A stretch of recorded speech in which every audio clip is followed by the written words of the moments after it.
Алла Таалага мактоо шүгүрлөрдү, пайгамбарыбызга салаваттарды айтып сөзүмдү баштаймын. Ардактуу көрүүчүлөр, Манас телеканалын көрүп жатасыздар. Назарыңыздарда куттуу Рамазан берүүсү жана аны алып барган Уланбек Калмырза уулу. Кымбаттуу көрөрмандар, Рамазан айында турабыз. Биздин эң биринчи булагыбыз болгон Кур'ан-ы Карим мына ошол Рамазан айында түшүп баштаган. Биз албетте Кур'анды бизге окуп түшүнүү үчүн түшүрүлгөн, бирок biz namazlarımızda da Kur'an okuyuz, Arapçasından okuyuz. Gerek bolsa biz düşünbey okusak dile, her bir okugan sayın biz soğup alıyoruz. Peygamberimiz bizge uşintip suyunçülögön. Bugünkü temamız da biz oşol Kur'an'da düşünü, Kur'an degen emne, Kur'an'ın жазылуу tarixin, Kur'an ilimleri, tafsir ilimleri turalı kep kılaylı dep жатабыз. Ал үчүн bizge Manas Üniversitesi'nin Teologiya Fakültetinde kence ilimi kızmatker, jana ошондой эле Абдулкерим Сатык Бура хан мечитинин башкы имамынын орун басары, азанчысы, каарекеби Шахмардан Орунбеков агай келди. Агай кош келипсиз. Рахмат. Сиздин да Рамазан айыңыз кут болсун демекчимин. Рахмат. Агай, сизден сурагым келип жатат, биринчи суроо катарында элечи. Деги эле Кур'ан деген эмне? Кур'ан дегендин аныктамасы эмне? Кур'ан дегенде эмнени түшүнөбүз? Анан кантип ошол Кур'ан түшүп баштаган, пайгамбарыбызга келүү жолдорун айтып берсеңиз. Мейримдүү, ырайымдуу жараткан Алла Тааланын ысмы менен сөзүбүздү баштайлык. Адам баласынын туура жолду табуусу үчүн, ак менен караны айырмалоосу үчүн Алла Таала өзүнүн сөзүн Жабрил периштенин коштоосунда Мухаммед пайгамбарыбыз Мухаммед саллаллаху алейхи вассаламга 23 жылдык мөөнөттө ыйык Кур'анды Алла Таала жөнөткөн. Бул ыйык Кур'ан биздин ыйман ишенимибизде ишенишибиз керек болгон бир ыйман негиздерибизден болуп эсептелинет. Өзүңүзгө белгилүү болгондой эле аманту биллахи ва малаикатихи ва кутубихи деп келет. Мен ыйман келтиремин. Баягы 7 ыйман бар эмеспи? Ыйман негиздеринде. Ошонун ичинде китептерге ишенүү деген түшүнүк бар. Ошо китептерге ишенүү деген түшүнүктүн ичинде Кур'анга чейин эле түшүрүлгөн китептерге жана баракчаларга андан сырткары акыркы китеп катары бардык китептерди өз ичине камтыган ыйык Кур'анга ишенүү бар. Эгерде бир инсандын ыйык китептерге ишенүүгө кичинекей эле бир шеги күмөнү боло турган болсо, ал адамдын жүрөгүндөгү ыйман шектүү, толук эмес. Ошондуктан ошол биздин ыйман негиздерибизде камтылган ыйык китебибизге ишенүүнүн маанилүүлүгүн аябай түшүнүү менен кабыл алыш керек. Бул ыйык китебибиз Кур'ан жогоруда айтканымдай эле мурдакы китептерди толуктоочу, бардык ошол мурдакы өкүмдөрдү дагы өз ичине камтыган ыйык китеп, Алла Тааланын сөзү. Ыйык Кур'ан түшкөнгө чейин баракчалар түшкөн. Мурдакы пайгамбарларга өзүнүн коомуна өкүмдөрдү түшүндүрүү үчүн, тарбиялоо үчүн баракчалар түшүрүлгөн. Ал эми кээ бир пайгамбарларга китептер түшүрүлгөн, Таурат, Забур, Инжил деген китептер. Сөзүн айтып жаткан ушул китептер китеп абалында түшүрүлгөн деген дагы пикирлер айтылып келет да. Ал эми биздин ыйык Кур'ан китеп абалында түшүрүлгөн эмес да. Азыркы биздин колубуздагы мусхафтар, азыркы ыйык Кур'ан китептерибиз китеп абалына келгенге чейин бир канча этапты басып өткөн да.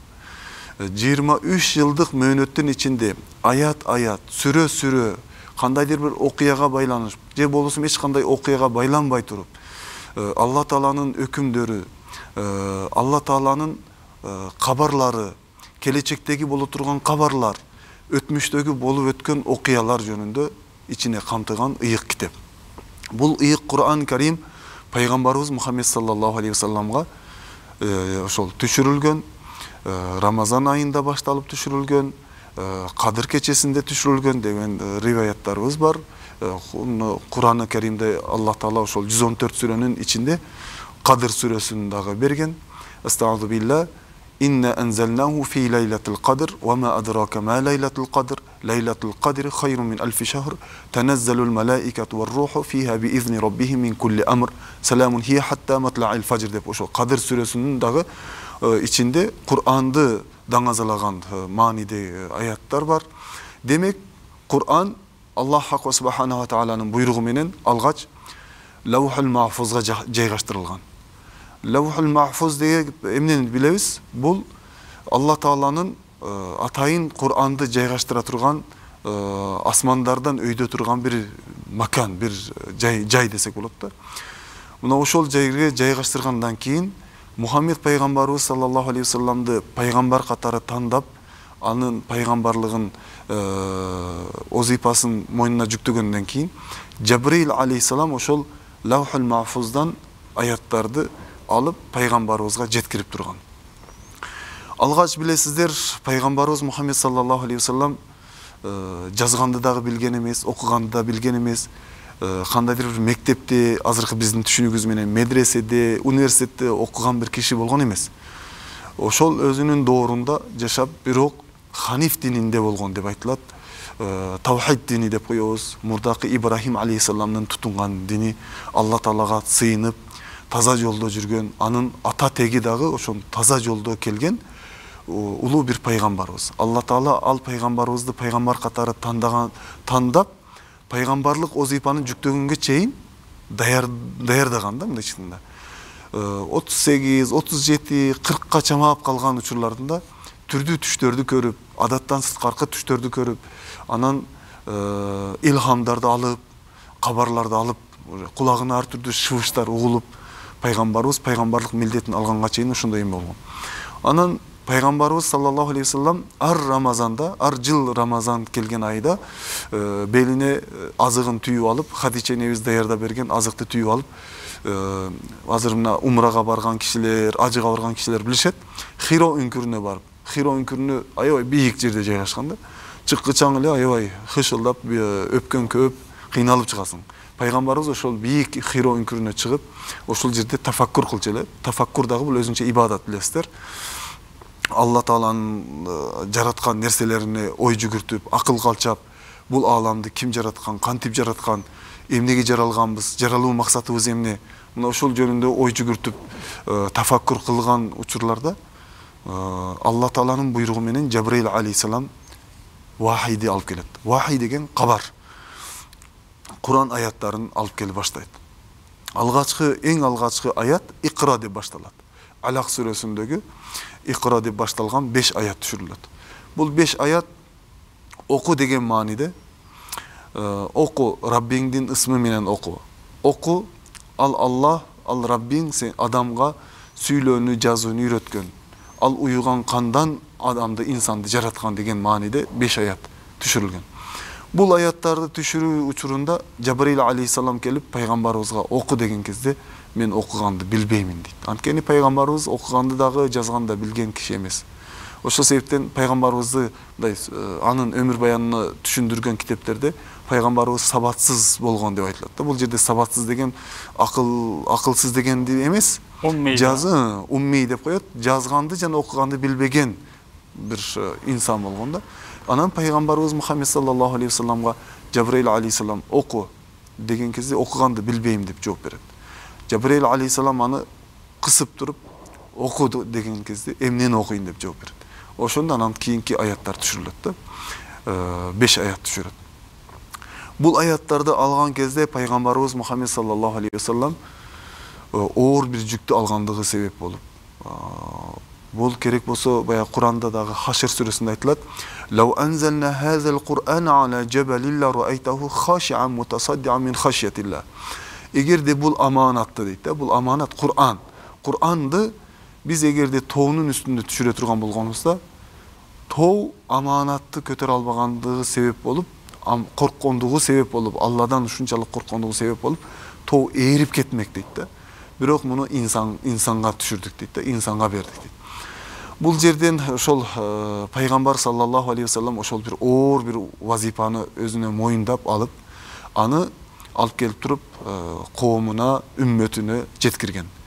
Сүйүктүү пайгамбарыбыз ушул Кур'анды түшкөн учурда оор бир абалда, титреген бир абалда, тердеген бир абалда үйүнө араң жетип келип, анан Хадиче энебизге мени орогон дейт да, заммилуни, мени орогон дейт. Анан пайгамбарыбыз саллаллаху алейхи ve sellem ошол жерде оронуп жатып алган кезде экинчи аят үйүндө түшөт.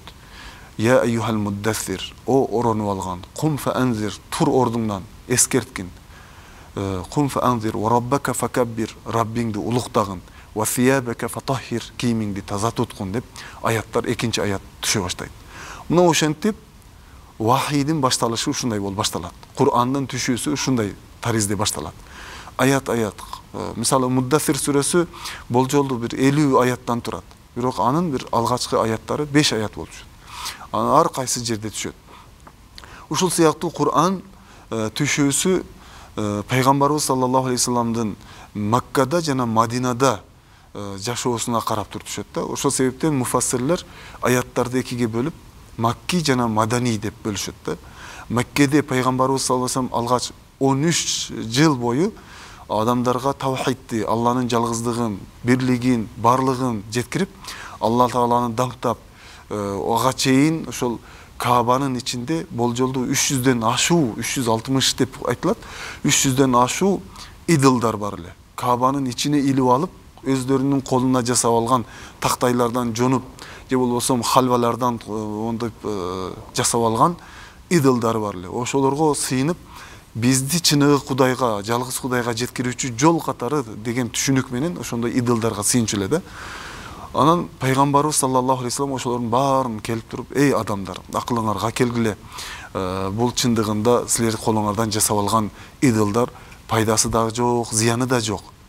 Ал эми Алла Таала болсо чыныгы жаратуучу, күндү чыгыштан чыгарып, батыштан батырат.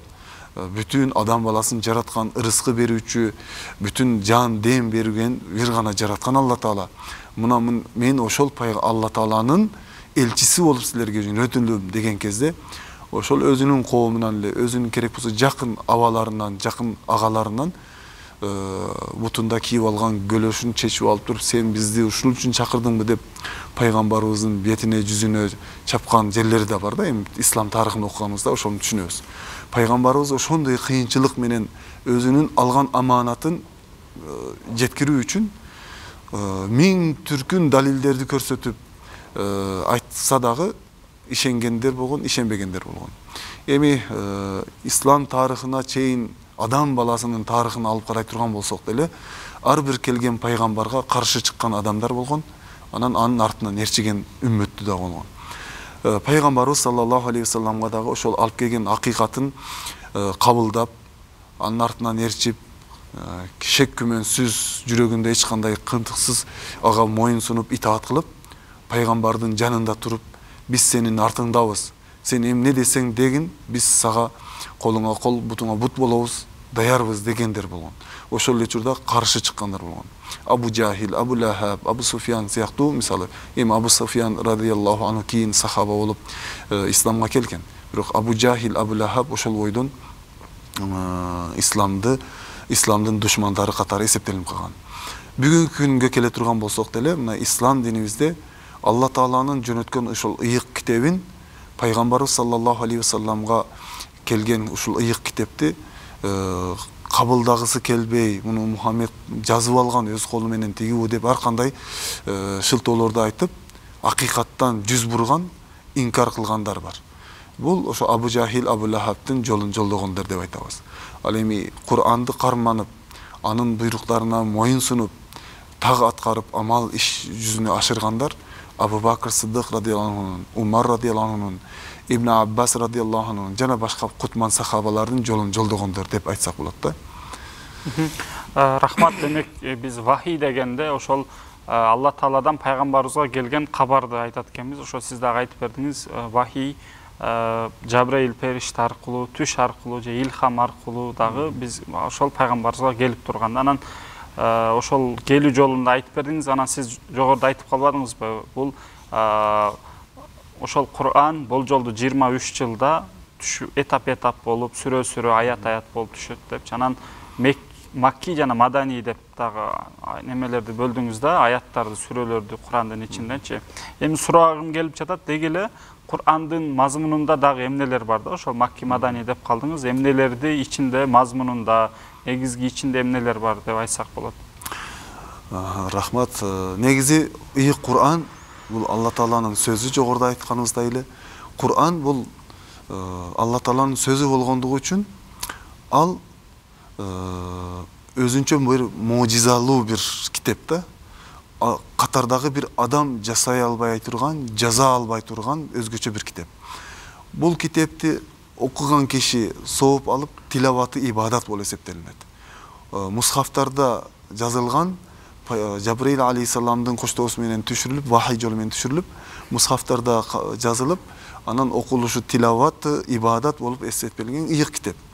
Ошол ыйык китебибиз Кур'ан-ы Карим 23 жылдын ичинде түшүрүлүп, анан ичинде алгачкы доор, кийинки доор деп карасак дагы болот. Мекке доору, анан Мадина доору деп да карасак болот. Чындыгында ошол Мадина доору, Макка доору исламдын алгачкы башталышы деле да. Адамдарды ишенимин оңдош максатында түшүрүлгөн аяттар көбүнчө Макка доорунда түшүрүлгөн да. Кур'андын өзү жалпысынан алып ичине алып карай турган болсок, негизги темалары башында ишеним турат. Анан ибадаттар, андан кийин укук, маамалат деп коет, адамдар менен адамдар ортосундагы мамилелер. Андан сырткары кыссалар, мурдакы коомдун башында өткөн окуяларды Кур'ан өз ичине камтып, ал кыссаларды берүүнүн максаты ошол коомго окшоп калбагыла.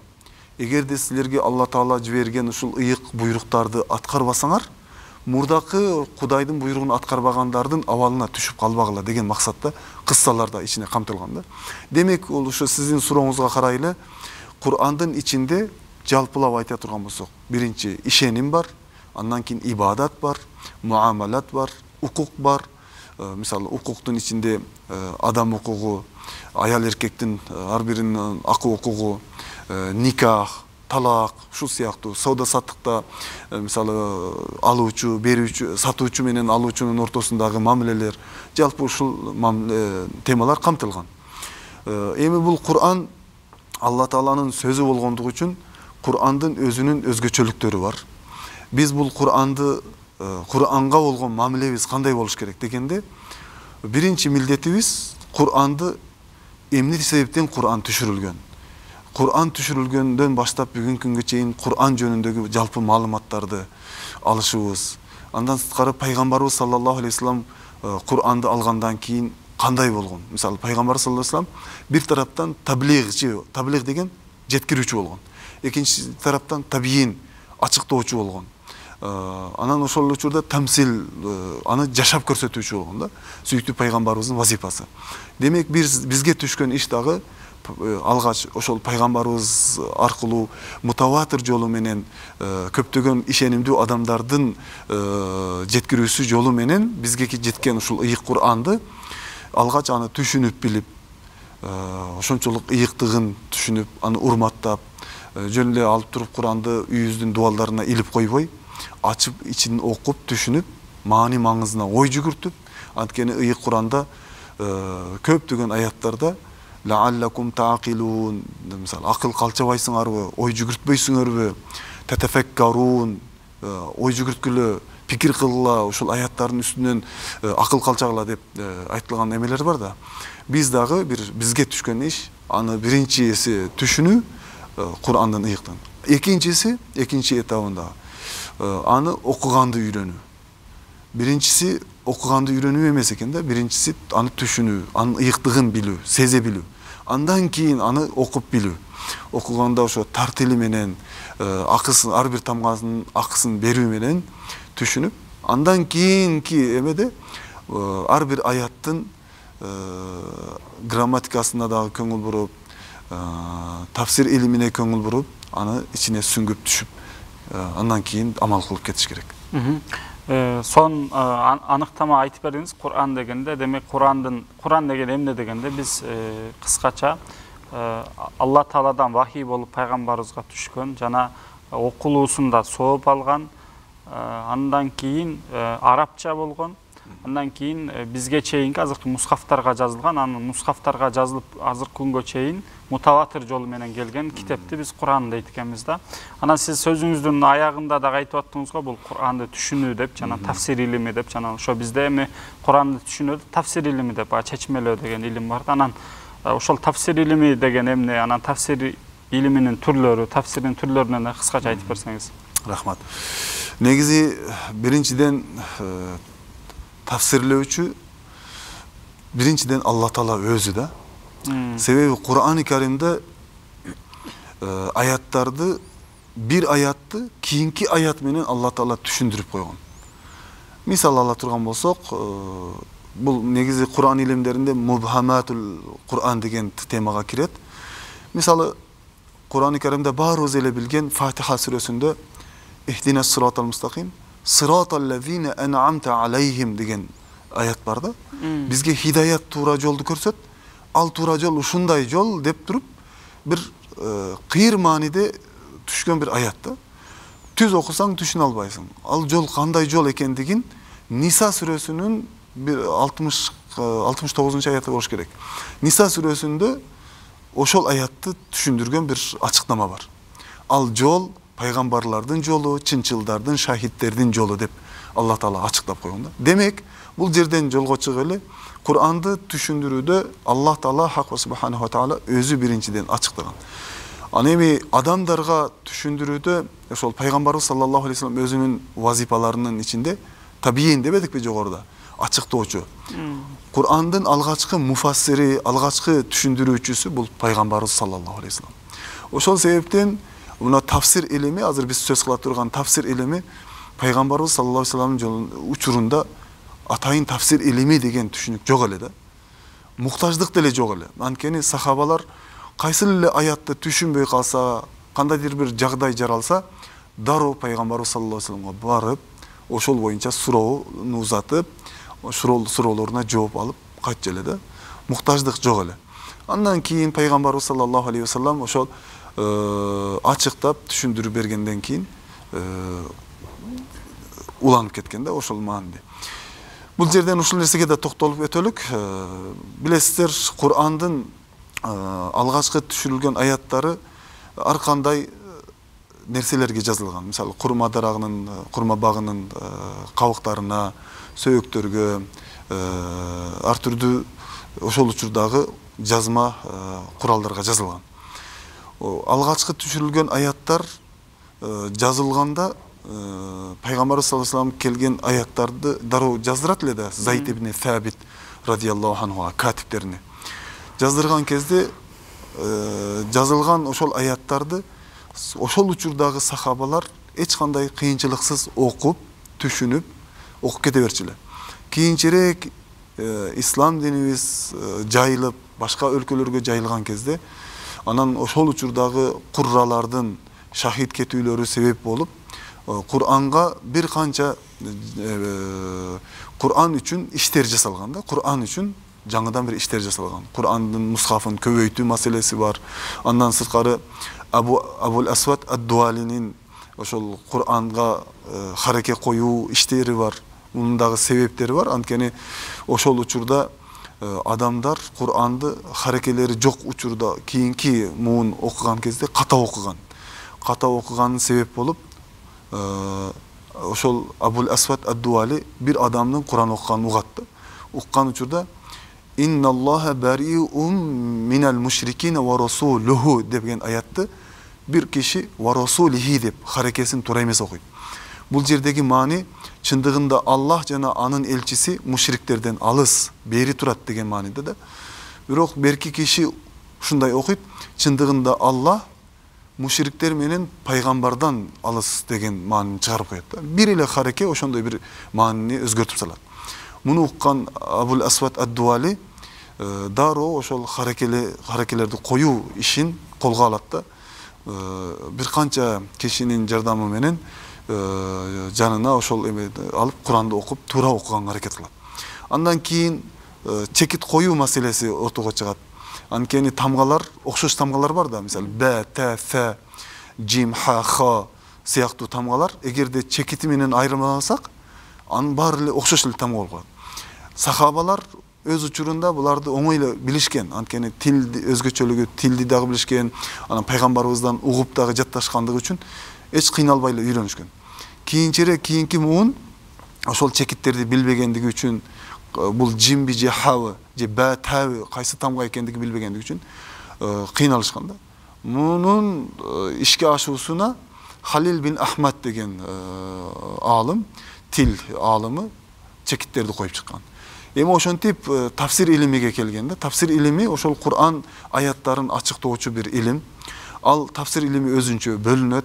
Дираят тафсири, риваят тафсири болуп, мына кийинки акыркы жылдарда тематикалык тафсир, Кур'андагы кайсы бир теманы эле алып туруп, ошонун негизинде ачыктоо жүргүзгөн тафсирлер бар. Андан сырткаркы тасаввуфи тафсир бар, келами тафсир бар.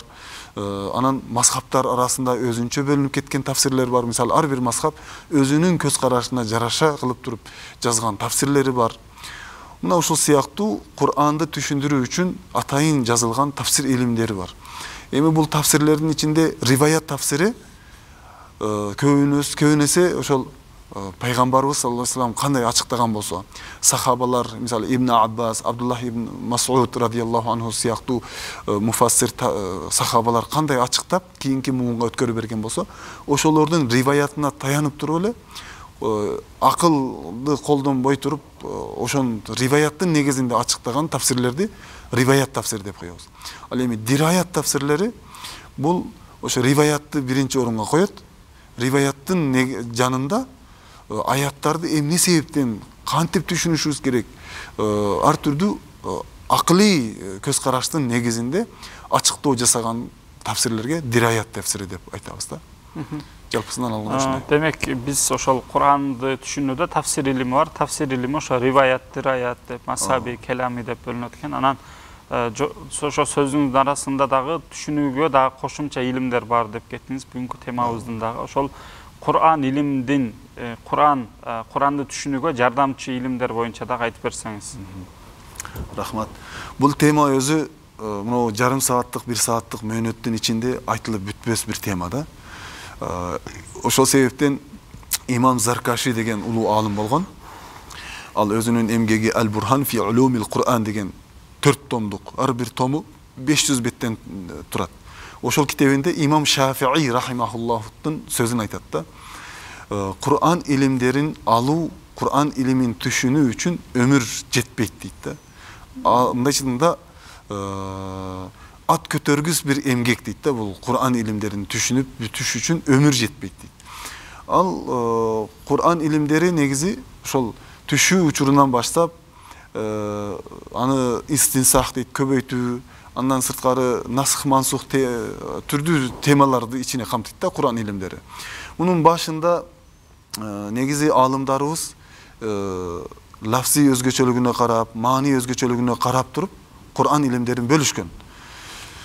Мисалы имам Заркаши өзүнүн Ал-Бурхан фи улумил Кур'анда 47ге бөлүп караган. Имам Суйути Ал-Итқан китебинде 80ден ашуу илим бар Кур'ан илимдери деп бөлгөн. Эмне себептен керек дей турган болсок, Кур'анды түшүнүү үчүн ушул илимдерди албай туруп, бул илимдерди болбой туруп, Кур'анды тафсирлөөгө акы берилбейт да, мындайча укук берилбейт. Бир адам Кур'анды жөн эле түшүнүп, аяттарын захири маанисин, сырткы маанисин ой жүгүртүү түшүнүшү мүмкүн. Бирок аны чечмелөөдө, тафсирлөөдө сөзсүз түрдө биз сөз кыла турган Кур'ан илимдерине болуш керек. Кур'ан илимдеринин башталышында ошо араб тилдик турат. Араб тил морфологиясы, грамматикасы, сарф, нахиф, тасриф, миятамил узирмуяд сыяктуу илимдерди алууга, балагат илимине болуусу, араб адабиятына болуусу, арабтардын тарыхый жашоо өзгөчөлүгүнө дагы көз жүгүртүүсү, ушуларга назар салуусу бир муфассирге керек болгон илим да. Андан сырткары Кур'андын ичинде иъжазул Кур'ан дейт. Кур'андын мужиза тарафына көз жүгүрткөн илим, мухкам муташабих илими бар, мубхаматул деген бар, кыраат илими бар, аксамул Кур'ан, түрдүү илимдер бар да. Ошолордун ичинде өзгөчө илимдер катары, мисалы иъжазул Кур'ан, Кур'андын мужиза тарафын эске ала турган болсок, Кур'ан мужизалуу бир китеп. Ал Алла Тааланын сөзү. Аны түшүнүү үчүн ошол мужизалуу бир китепке ылайыктуу бир илимге болуш керек. Мисалы иъжазул Кур'анды изилдегенде муну ошол жазып кеткен алымдар алгачкы ошол доордо Кур'андын аяттарына окшош аяттарды алып келген адамдардын мисалын берүү менен түшүндүрүшөт да. Пайгамбарыбыз саллаллаху алейхи вассаламдын доорундан кийин ошо Мусайламатул Каззаб деген бир киши чыккан. Өзүнчө Кур'анга окшош аяттарды жазууга аракет жасаган да. Өзүн пайгамбар катары жарыялап, анан эмне Мухаммед пайгамбарыңар Куранды жазган болсо, мен дагы жаза алам деп туруп, анан ошо Куранга окшоштуруп туруп, мисалы Куранда Ал-Хаққату мал-Хаққа ва ма адрака мал-Хаққа деген аят бар да. Бул акырет жөнүндө, кыямат жөнүндө, улуу бир окуя жөнүндө сөз берип атат да. Бир окуя жөнүндө сөз берип атат. Эми ошол Мусайламатул Каззабтын Ажазул Кур'анга тиешелүү сөз да бул. Ошол Мусайламатул Каззаб эме деп атат. Ал-фил мал-фил ва ма адрака мал-фил. Лаху анын куйругу бар, куйругу дагы мындай деп ошол жерде фил жөнүндө сөз кылып атат да. Филди баары катардагы ар бир эле киши билет да. Кыямат жөнүндө катар эч ким биз билбейбиз да. Кур'ан мужизалуу бир китеп болгондугу үчүн кыямат жөнүндө кабар берип жатат.